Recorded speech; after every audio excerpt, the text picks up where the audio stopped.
साक्षात् परब्रह्म तस्मै श्री गुरवे नमः। शङ्करं शङ्कराचार्यं केशवं बादरायणं सूत्रभाष्यकृतौ वन्दे भगवन्तौ पुनः पुनः।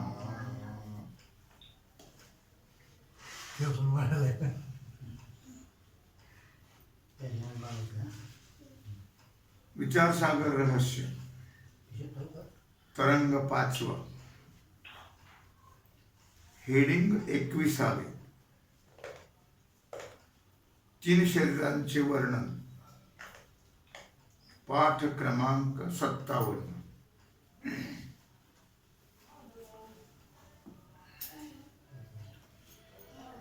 या स्थूल सूक्ष्म माया कार्यामध्ये 3 शरीरे आणि 5 कोश आहेत.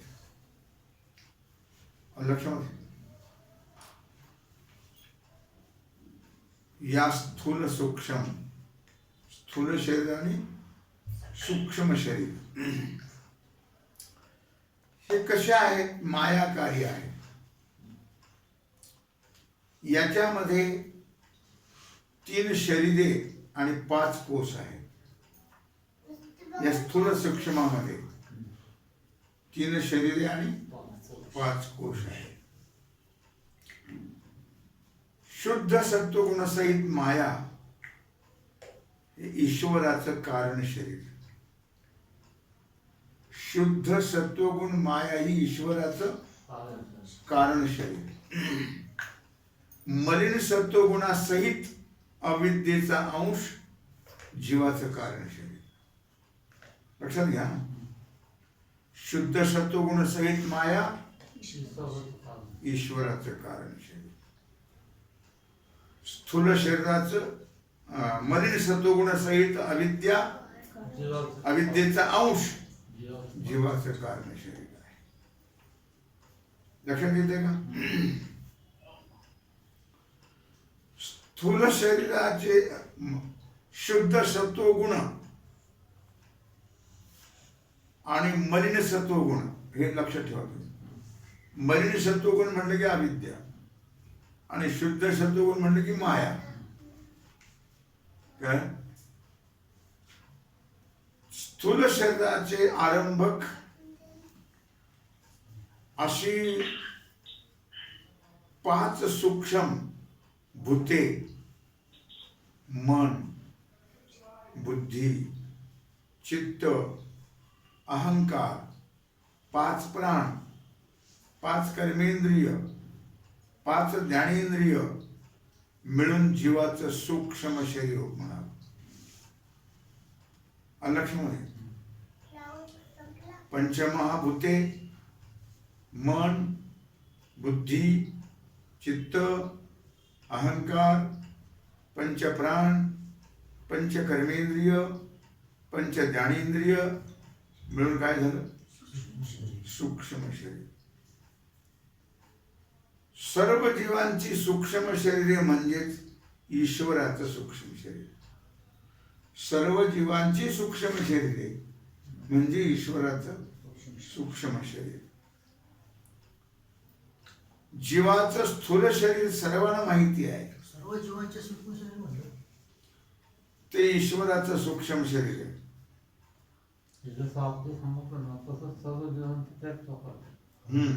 तर सर्व जीवांच्या सूक्ष्म शरीराचा अंतर्भाव होतो ईश्वराच्या सूक्ष्म शरीरामध्ये. आणि जीवाचे स्थूल शरीर हे सर्वांना माहितीच आहे.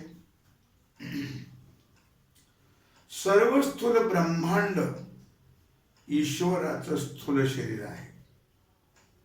सर्व स्थूल ब्रह्मांड लक्षात घ्या ईश्वराचे स्थूल शरीर आहे. या जीवेश्वराचे 3 शरीरात 5 कोश आहेत. कोश म्हणजे आच्छादन. जसं तलवारीला म्यान असते की नाही, झाकण, तसे 5 कोश आहेत. लक्षात घ्या. काय जीवेश्वराचे 3 शरीरामध्ये, की 3 शरीर कोणते? 3 शरीर कोणते कोणते? कारण. कोणते 3 शरीर? कारण. स्थूल, सूक्ष्म आणि कारण. कारण.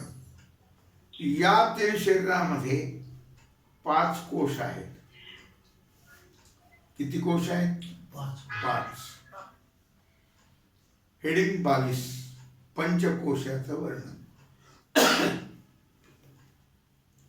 आनंदमय कोश, विज्ञानमय कोश, मनोमय कोश, प्राणमय कोश आणि अन्नमय कोश. किती झाले कोश? 5. आता प्रत्येकाचा व्याख्या कशाला म्हणतात ते. आनंदमय कोश पहिला, कारण शरीराला आनंदमय कोश म्हणतात. कशाला म्हणतात? कारण शरीर कशाला म्हणतात? कारण शरीर कशाला म्हणतात? अज्ञानाला. कळलं का? कारण शरीर कशाला म्हणतात? अज्ञान. कारण शरीराला काय म्हणतात? अज्ञान, आनंदमय कोश. कळलं का? जीवाचं कारण शरीर व्यष्टी अज्ञान आणि ईश्वराचं कारण शरीर माया आहे. कळलं का?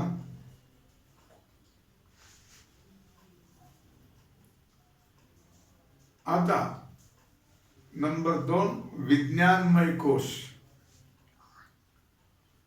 पंच ज्ञानेंद्रिय व निश्चयरूप अंतःकरणाची वृत्ती.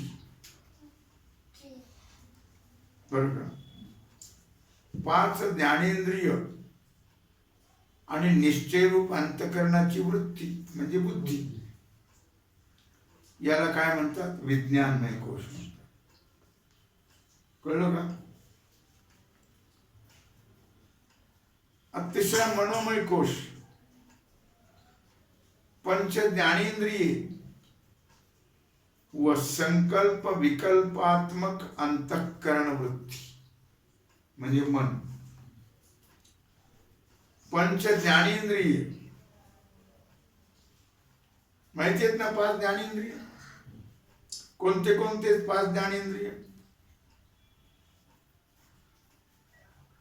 5 ज्ञानेंद्रिय. श्रोत्र,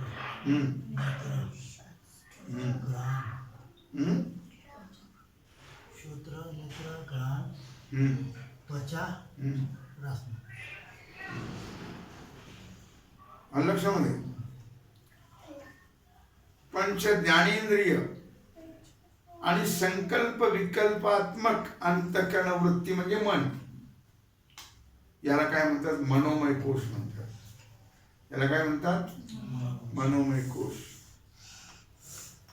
4 प्राणमय कोश. पंच प्राण व पंच कर्मेंद्रिय. पंच प्राण आणि पंच कर्मेंद्रिय, 5 कर्मेंद्रिय. पंच प्राण कोणते?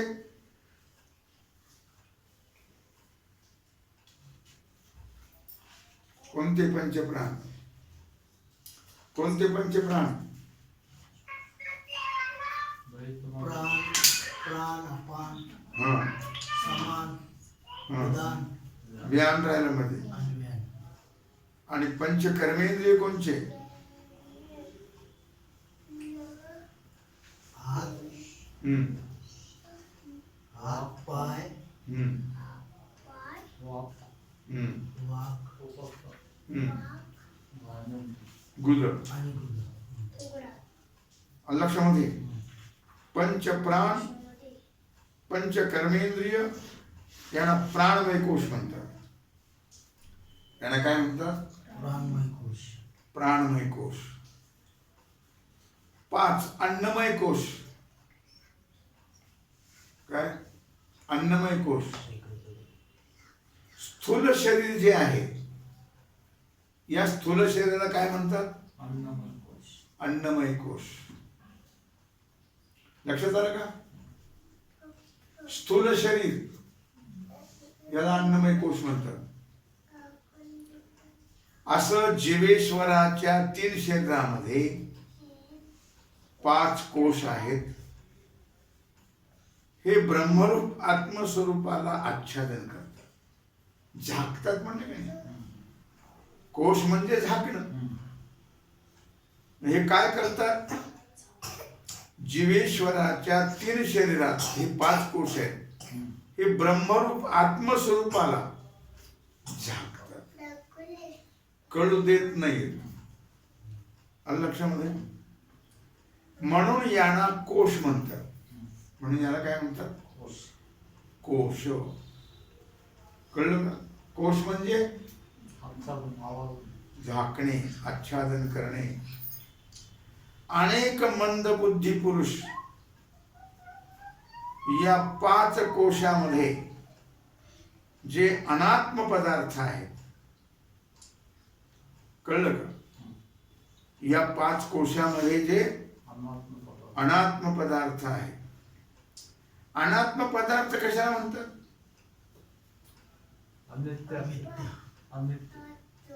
आत्मा नाही, ते सगळे अनात्मच आहेत. अनात्म कशाला म्हणतात? आत्मा नाही ते, आत्मा सोडून बाकी सगळे असं म्हणायचं.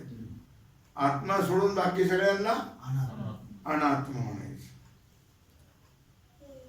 या पंचकोशामध्ये जे अनात्म पदार्थ आहेत, बरं का,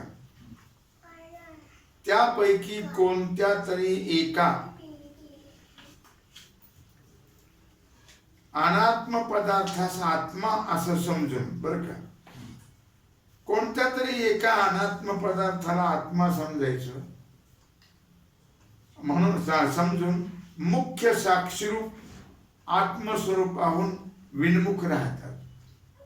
कशाला तरी आत्मा म्हणायचं. कोणी आत्मा देहालाच म्हणतं, कोणी मनालाच म्हणतं, कोणी बुद्धीलाच म्हणतं. आणि आत्मस्वरूपाहून विन्मुख राहतात. आत्मस्वरूप कळत नाही. त्यापैकी कोणकोणत्या अनात्म पदार्थाचा आत्मा समजतो ते क्रमाने सांगतात. लक्षामध्ये 23 हेडिंग. अन्नमय कोशास आत्मा म्हणणाराचं मत. अवघड आहे तुझा पाठ, कारण बुद्धी विचारित होती ना. अन्नमय कोशास आत्मा म्हणणाराचं मत. विरोचन मतानुयायी. विरोचन हा कोण आहे? प्रल्हादाचा मुलगा विरोचन. त्याचं तो एक शास्त्रकार आहे. विरोचन मतानुयायी म्हणजे विरोचनाच्या मताचे अनुसरण करणारे कित्येक पामर स्थूल शरीराला म्हणजे अन्नमय कोशाला, स्थूल शरीराला काय नाव आहे? अन्नमय कोश. अन्नमय कोशालाच आत्मा म्हणून त्याला युक्ती सांगतात. अन्नमय कोशालाच आत्मा म्हणून त्याला युक्ती सांगतात. काय सांगतात युक्ती? ज्याच्या ठिकाणी मी अशी बुद्धी होते, ज्याच्या ठिकाणी मी अशी बुद्धी होते तोच आत्मा. कारण मी मनुष्य, मी ब्राह्मण अशी स्थूल शरीराच्या ठिकाणी अहम बुद्धी होते. मी म्हणतात ते स्थूल शरीराला. मी कुठे करतोय? मनुष्यत्व, ब्राह्मणत्व हे स्थूल शरीराचे धर्म आहे. लक्षात असू दे. आत्म्याचे नाही, सूक्ष्म शरीराचे पण नाही. अथवा ज्याच्या ठिकाणी मुख्य प्रीती असते, प्रेम असते, तो आत्मा. ज्याच्या ठिकाणी प्रेम आहे तो आत्मा. स्त्री, धन, पुत्र, धन वगैरे हे स्थूल शरीराला अनुकूल असतात. हे स्थूल शरीराला कसे आहे? अनुकूल असतात. म्हणून त्यांच्यावर प्रेम होत. त्यांच्यावर काय होत? प्रेम होत. अनुकूल नसतील तर होईल का? होत नाही. प्रतिकूलाच्या ठिकाणी प्रेम नसतं. नेहमी जे अनुकूल असतात त्याच्या ठिकाणी प्रेम असतं. लक्षात आलं का? अर्थात ज्याच्या करता अन्य पदार्थाच्या ठिकाणी प्रेम होते, ज्याच्या करता इतर ठिकाण पदार्थाच्या ठिकाणी जे प्रेम होते, ती मुख्य प्रीती स्थूल शरीराच्या ठिकाणी आहे. ते प्रेम कसं कुठे आहे? स्थूल शरीराच्या ठिकाणी आहे. म्हणून स्थूल शरीरच आत्मा आहे. म्हणून स्थूल शरीर काय आहे? आत्मा आहे. स्थूल शरीर आत्मा ठरल्यावर मग त्याला कपडे आले, दागिने आले, यांनी सुशोभित करतात, करावं लागतं. अनेक प्रकारच्या भोजनाने त्याचं पोषण करावं लागतं. हाच परमपुरुषार्थ असं समजणारे कोण आहेत? विरोचन मतानुयायी असं समजतात. लक्षात आलं का? आता चोवीस श्रेणी इंद्रियाला आत्मा म्हणणाराचं मत. आता आपण काय पाहिलं? अन्नमय कोशाला आत्मा म्हणणाराचं मत शरीराला. आता इंद्रियाला आत्मा म्हणणाराचं मत. काही इंद्रियात्मवादी म्हणजे इंद्रिय आत्मा म्हणणाराचे असे मत आहे. इंद्रिय आत्मवादी म्हणजे इंद्रियाला आत्मा म्हणणारे, त्यांचं असं मत आहे की स्थूल शरीर आत्मा नाही. विरोचन मतात काय सांगितलं? स्थूल शरीराला आत्मा म्हणतात. आता काय म्हणतात? स्थूल शरीर आत्मा नाही, परंतु स्थूल शरीरात इंद्रिय असली तर जीवन व्यवहार होतो. स्थूल शरीरामध्ये जर इंद्रिय असली तरच व्यवहार होईल. काय? जीवन व्यवहार होतो. व इंद्रिय नसली तर मरण व्यवहार होतो. इंद्रिय नसतात, मरण झाल्यावर जातात निघून. म्हणून इंद्रियच आत्मा आहेत. इंद्रियांच्या अधीन जीवन व्यवहार किंवा मरण व्यवहार असतो. कशाच्या? इंद्रियाच्या अधीन. जीवन जगणं मरण हे इंद्रियाच्या अधीन आहे. जोपर्यंत शरीरात इंद्रिय असतात तोपर्यंत जीवन व्यवहार, आणि इंद्रिय नसतील तर मरण व्यवहार. मी पाहतो, मी ऐकतो, मी बोलतो, अशा रीतीने अहम बुद्धी इंद्रियांच्या ठिकाणी होते. म्हणून इंद्रियच आत्मा आहे.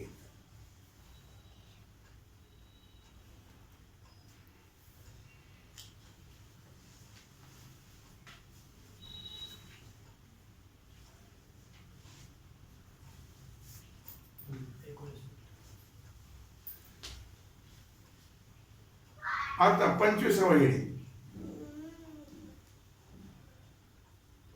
प्राणमय कोशाला आत्मा म्हणणाऱ्याचं मत. काय? प्राणमय कोशाला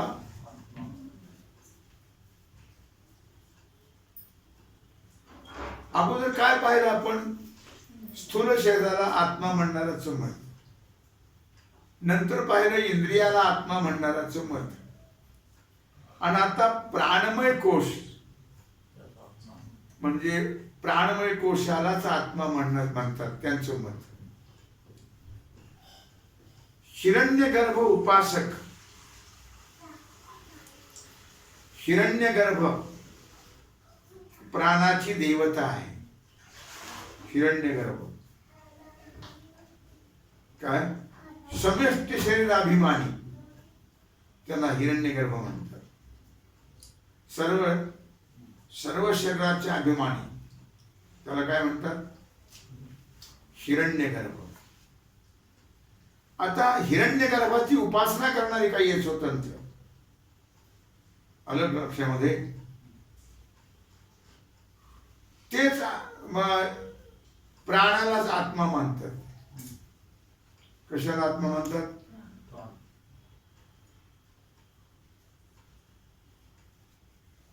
आणि युक्ती सांगतात की मरणकाली मूर्छा येते. मरणकाली काय येते? मूर्छा येते. तेव्हा त्याचे पुत्राधिक संबंधी प्राणशेष असेल तर जीवन समजतात, आणि नसेल तर मरण समजतात. यावरून प्राणच आत्मा म्हटला पाहिजे. आता हे काय म्हणतात? प्राणच आत्मा आहे. आणि नसेल तर मरण आहे का? हा, स्थूल शरीरात नेत्रा वाचून अंधत्व, श्रोत्रा वाचून बहिरत्व, काय वाणी वाचून मुकत्व, या रीतीने जे इंद्रिय नसेल तर इंद्रियाच्या व्यापारा वाचून शरीर राहते की नाही? मुकी माणसं आहेत, बहिरी माणसं आहेत, काय आणखी आंधळी माणसं आहेत. म्हणजे याच्यावर तुम्ही राहतात माणसं. प्राण वाचून मात्र राहत नाही. प्राण गेला की संपलं, प्रेतरूप शरीर पडतं. शिवाय मी पाहतो, मी ऐकतो या प्रतीतीवरून, मी पाहतो मी ऐकतो या प्रतीती म्हणजे अनुभव, आत्मा इंद्रियाहून भिन्न असल्याचं सिद्ध होतं. जर नेत्र स्वरूप मी पाहतो, श्रवण स्वरूप मी ऐकतो, अशी जर प्रतीती आली, कान मी ऐकतो, काय डोळे मी पाहतो अशी प्रतीती येते, अशी जर प्रतीती आली तर इंद्रिय आत्मा आहेत असं म्हणता येईल. तशी काही प्रतीती येत नाही. परंतु नेत्रवान मी पाहतो, श्रोत्रवान मी ऐकतो अशी प्रतीती होते. कळलं का? नेत्रवान मी पाहतो, मी डोळ्याने पाहतो, मी कानाने ऐकतो अशी प्रतीती येते. यावरून आत्मा इंद्रियाहून भिन्न आहे. मी म्हणतो ना, मी वेगळा ना इंद्रिय वेगळे. इंद्रियाहून आत्मा भिन्न वेगळा आहे. दुसरं असं की सुषुप्तीमध्ये कार्यकर्त्या सर्व इंद्रियांचा अभाव असतो. कार्य करणारी इंद्रिय सगळे अभाव असतात. झोपेमध्ये इंद्रिय कार्य करत ते प्राण असतात. इंद्रिय जरी लीन झाले तरी प्राण मात्र असतात. व त्यामुळे जीवन व्यवहार होतो. त्यामुळे काय होतं? जीवन व्यवहार होतो. म्हणून जीवन व मरण इंद्रियाधीन नाही.